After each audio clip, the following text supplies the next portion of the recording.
Rob, we have known for some time that the worst kept secret in all of Hollywood is that the MCU and Marvel are looking at making a Black Widow movie. We knew they hired their director, they had their script, we heard a bunch of the casting, all that kind of stuff, and we knew it was going to start shooting in May. We reported that like a couple of months ago.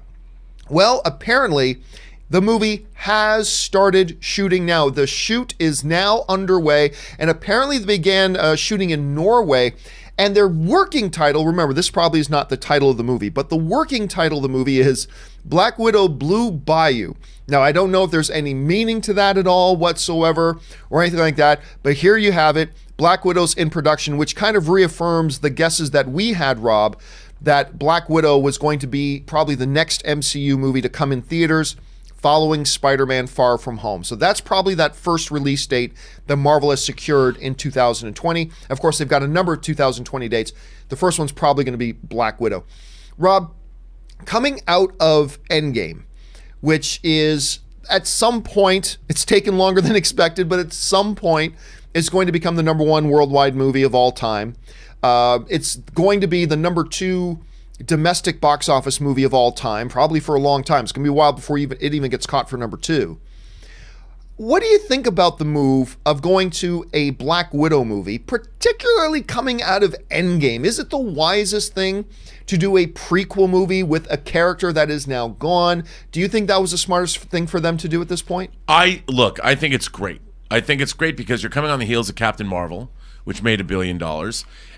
It's a chance to give Scarlett Johansson something she never had, the Black Widow character, which was a movie to herself, and it's sort of if Far From Home is sort of the true ending of the Phase 3 of the MCU, then Black Widow's a palate cleanser before Phase 4, and if they do make, say, The Eternals as the next film after Black Widow, which is what it looks like. It looks that way. That means you're getting it's cosmic. You've got a whole new pantheon of characters in both the Eternals and the Deviants. You've got this long established Marvel lore that you're now going to explore that adds to the tapestry of the cosmic realm. So you could probably touch on the Nova Corps. We'll find out what happened to Xandar maybe.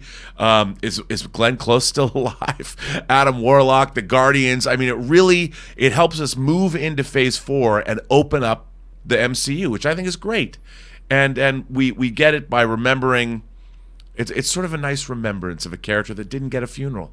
Is that and by the way, that is one of the things that bother me. Everybody, let's honor Tony. Wait, Widow who? Nat who? Anyway, that kind of bothered me a little bit at the end of that film. But is it, is it the right way to start a new phase? Now, look, we all know that the phases in the MCU are all just arbitrary. They don't really mean anything. We've just kind of arbitrarily broken it up in our own heads, and they've picked up on the verges of calling Phase 1, Phase 2. That's fine and everything. But do you think starting a new phase with a flashback movie of a character who's not even around anymore, is that the best idea?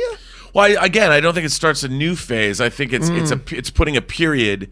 It's putting a punctuation of the end of an era. I think because I would imagine it looks to be a flashback movie. Then I would assume that's what I've always assumed it was going to be. And if it's that way, maybe it's laying the groundwork for something that we're going to see moving forward. So.